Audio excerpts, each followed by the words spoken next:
Good morning, friends. Welcome back to the kitchen here at that 1870s Homestead. My name's Rachel, and we're getting yet another tomato canning project going this morning.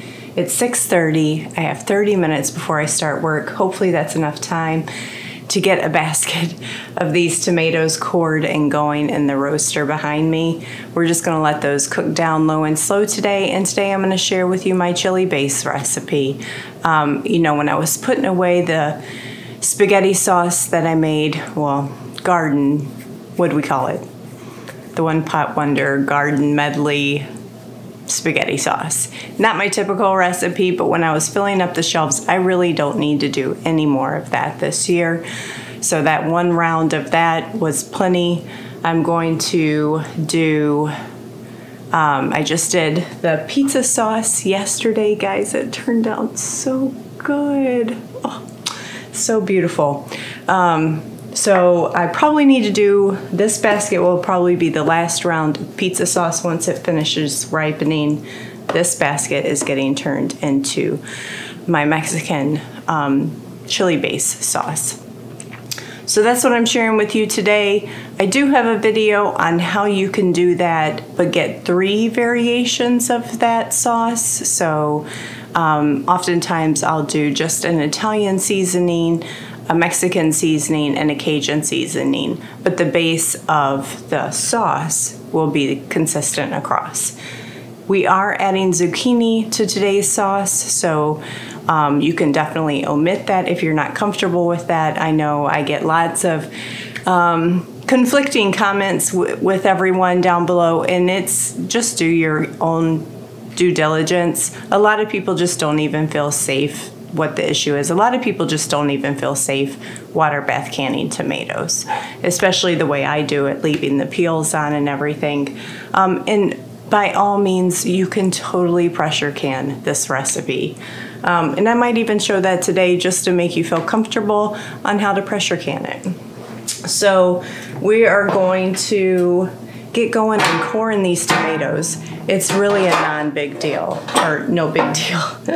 I'm not going to show it all on camera because I feel like that's all I've been doing, but I'm going to cut out the tops of the cores, and any like little funny spots, I'll just cut those away. I cut them in half and throw them in the pot. I do not seed, do not pulp, do not skin my tomatoes, anything. My immersion blender takes care of all that madness. I have found absolutely no ill effect of leaving that content in my sauce. To me, the skins act as a natural tomato paste thickener. While I do add some tomato paste to my recipes, it's only so I don't have to cook it down quite so much. So I'm going to leave you with this tip before I get going on my project and really need to speed through this. My tip of the day is a clean kitchen. And I say that because I woke up this morning to not a clean kitchen from making my pizza sauce. And I have a commitment to myself that I cannot start the next canning project until everything is clean and cleared. Like, really, I'm disobeying my rules because my jars from last night are still sitting on the counter and they should be put away in the pantry. But that's me managing my own madness. And it's just a tip to force yourself to stay up on the chaos that becomes a kitchen during canning season. And mine did that like after all day yesterday, and then we had to run errands after work. And I was like, I got to get up extra early so I can put that kitchen back together before I start this morning. So, you know, just don't be a Rachel again and do it the day of the deed. And then the next day you're refreshed and you're ready to go. All right, so coffee's going, tomatoes are ready, and let's start.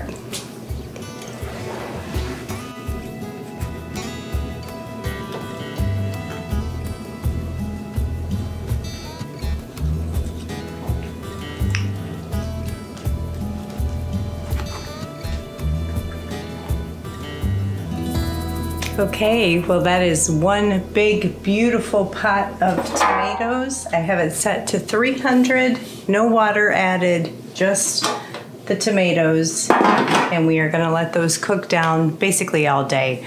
I'll come back probably at lunchtime, give them a stir. I didn't make my time, it's 7:12, so I went 12 minutes over, but that's okay. And then after dinner, we'll probably puree it and start seasoning. And hopefully we'll get this done in one day. Usually I start this project after work and then I let it cook all overnight. And then usually by lunchtime, I'm ready to can the next day. So I'm hoping to be able to wrap this one up today for you guys. So there is a whole bunch coming in. What I hope to start a tomato preserving playlist for you guys. So we have barbecue sauce on plan, another round of salsa. What else? Oh, I saw a great idea for dehydrated tomatoes. You guys know how I use my tomato paste as my thickener.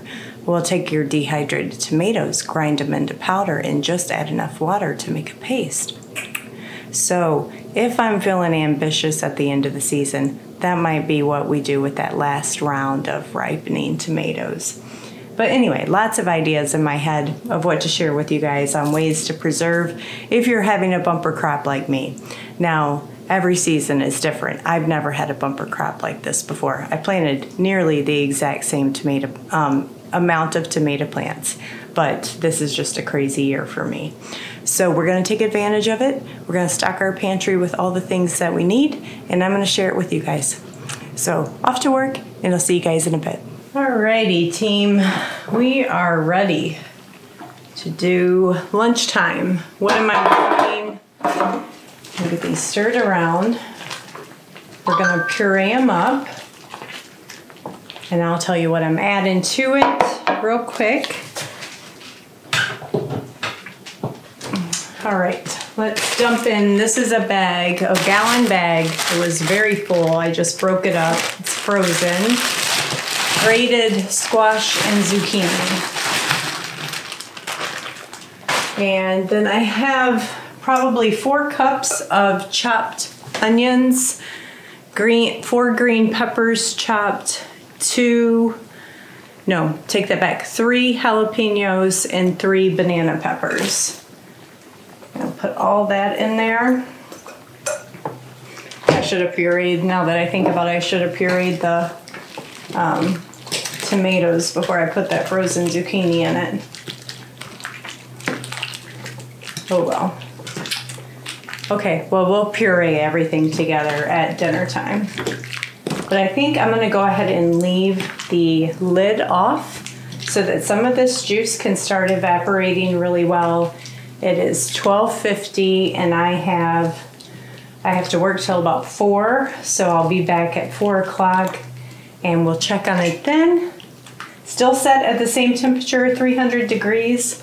But let me bring you down here and show this to you. It's just a beautiful medley. I don't know if you guys can see the time on the microwave. It is 7 o'clock. I just now came downstairs from work. It was just one of those days, but look how low it's cooked down. That's great news. So that's exciting. So I'm going to puree this up for the first time. And hey, what I tell myself in moments like this is the flavor's just gonna be that much better, right? Everything's cooked together so well, it's just gonna be splendid. So I'm gonna get in here and puree this. I'll be right back. Time for seasonings. So we're gonna go take this slow, and I'm going to show you what I do. I'm gonna measure it half a cup at a time for chili powder. So you could go probably anywhere from a half a cup to 1.5 cups based on flavoring that you like. We will go with, how much garlic powder? 1/4 cup of garlic powder. And then salt. said 12 teaspoons, and I know I'm almost out of salt, so we'll start with 8, see how we like it from there. Now the sad part is I usually keep everything on stock. I'll go look down in the basement, but 3 teaspoons of cumin, I only have probably a teaspoon and a half. That's not going to cut it. So I just have to put a note on my mason jars that I need to add more cumin. Okay, for coriander, I'm going to go with 3 teaspoons, so a good whopping tablespoon. And oregano, 3 teaspoons as well. So my handy dandy trick, taking bunched, dried from the garden oregano, and I just crunch the stems and my leaves and get all that oregano off. And then go back through and pick up my mess for any stems that accidentally fell off. Because they don't like to grind up in there. And then we need to add lime juice. So 1/3 of a cup of lime juice.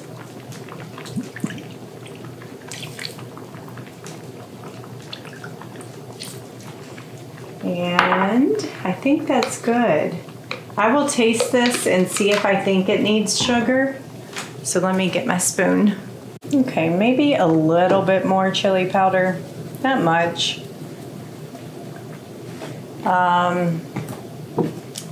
You know, I don't like my things that sweet, but I know it does add a flavor profile, like just brings out the savory when you add a little sweet. So I might add like 3 tablespoons of brown sugar to it. You could add, honey would be great too. Let's do that. Yeah, that's looking more like chili, isn't it? That looks redder on the screen than it does in person. And for good measure, just because you guys know I like to do it, totally not necessary. Liquid aminos to me just brings out something. So I'll probably throw a few dashes of that in there, and we're gonna call it good. I don't need this super thick like my spaghetti sauce, because when I make chili, I always add beans to it and meat. I like it more as a soupy, add your cheese, add your sour cream, throw some crackers in there if you like it that way. If you like a chili mac, this would be great for that. Oh, so good. And I don't know if you guys noticed, but I left this quite a bit chunkier than I would leave my spaghetti sauce. Now that I've getting to the point where I'm making a thorough mess, we're gonna add a drizzle. This is our own honey, so that's super fun. A drizzle of honey in there, and we will add a drizzle of liquid aminos, and then I think we're gonna be good. Todd just walked in, so he's my taste tester, you guys know. It smells good. So this is not gonna be super, it's left chunky on purpose, you know, because it's for chili. Yeah, it's okay. Okay. Oops. And I did not have, I'll have to go down and check the pantry downstairs, but there wasn't enough cumin up here, so we'll just have to make a note on the jars to add cumin. Is it really hot? Yes, it's hot. Ow! It dropped on my hand. What does it need? You're always telling me what it needs. And then I go and edit my notebook. Well, and I think the thing is I realized that when I was watching the pizza sauce video back. I think every year for us is going to be slightly different because it's a different variety of tomato blends, you know, and they all have different sugar ratios, different acidity levels. So what is this? And this is, like you said, chili base, right? Chili base. And I could go up to 1 1/3 cups of this, and so far it has 1 cup of chili powder. 3/4 to a cup. Yeah, you could add, powder. I mean, it needs something. Okay, what? Like some more spice, but you said it's missing all the cumin. It's so just maybe missing that, cumin. I can add more chili powder. I'm just like expecting if you add ground beef to that, then it's definitely starting to taste like chili now. Yeah. It just needs a little more kick to it is all. Okay. On the I can spice add some cayenne, but I don't think that, or red pepper flakes. It's got the 3 jalapeños and the 3 not banana that peppers. necessarily that kind of kick, just more spices. So I think this chili powder will definitely do the trick. And then when we make it, we'll add more cumin. Of course, if you have it, add fresh cilantro. I think it tastes like chili. Okay. I definitely think chili when I taste it. Okay, good. It's just missing the ground beef part. Okay. Well, I'm not canning it with ground beef. You could. There is an option for that. Yeah. All right, but I need to have dinner. So we'll come back, we'll can this together, and we're gonna be done for the day. Okay, it's been a really long day, but I think I remember telling you guys, fine, I'll pressure can it and show that to you in case that's what you would feel more comfortable doing. Guys, I don't have it in me. So it's not that pressure canning's necessarily harder. You just have to pay attention more and get up and get off my rear end off the couch to check the canner pressure and, you know, vent it for 10 minutes. And I'm just gonna water bath can it. I have been doing water bath canning for tomato-based products for a really long time, and I feel so super comfortable doing it. If you do not, definitely pressure can it. There would be no harm in doing that. It would definitely be the safer of the options. But I need to just be done for the day, and I've got a whole nother round of something to can tomorrow. So I'm gonna get this going. I have 12 quarts out. I'm really not expecting 12. I'm maybe 10. So we'll see how far this goes. That smells like chili now. Yeah. It's sat for quite a while since we put the seasonings in it. Should be a good, quick, easy meal. Throw some ground beef and some beans if you're a bean chili person. Yeah. Did you put lemon juice already? No, not yet. Well, I don't think it needs it because I added the lime juice to the recipe. Oh. So I think it's fine.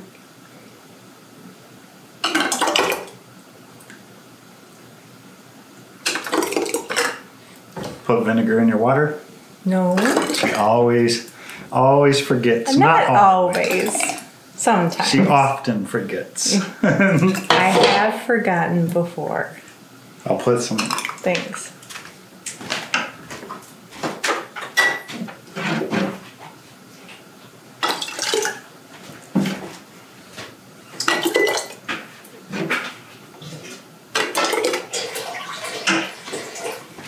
$10, right on the money, honey. That's exciting. Tell how much my brain has grown and learned over the years is just by look in my roaster. I know how much I'm gonna get, and I'm like, oh, those little things that make you proud of yourself.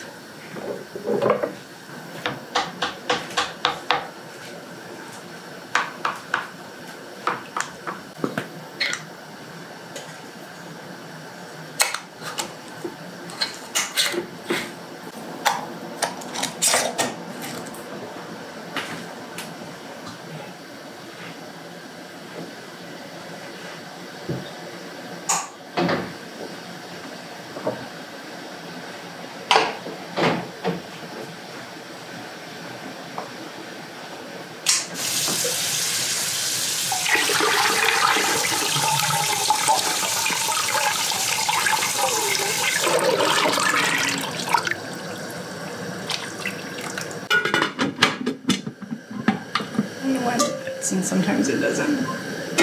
All right, so the plan is I'm going to bring this up to a boil, and we are going to start my timer for 40 minutes.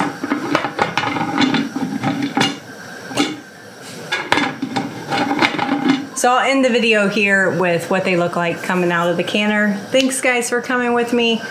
Remember, make what you eat. We eat chili in the fall and winter, and I want quick and ready, shelf ready meals. So I'm excited just now if I could just have some cornbread mix on the shelf too. I'll see you guys later.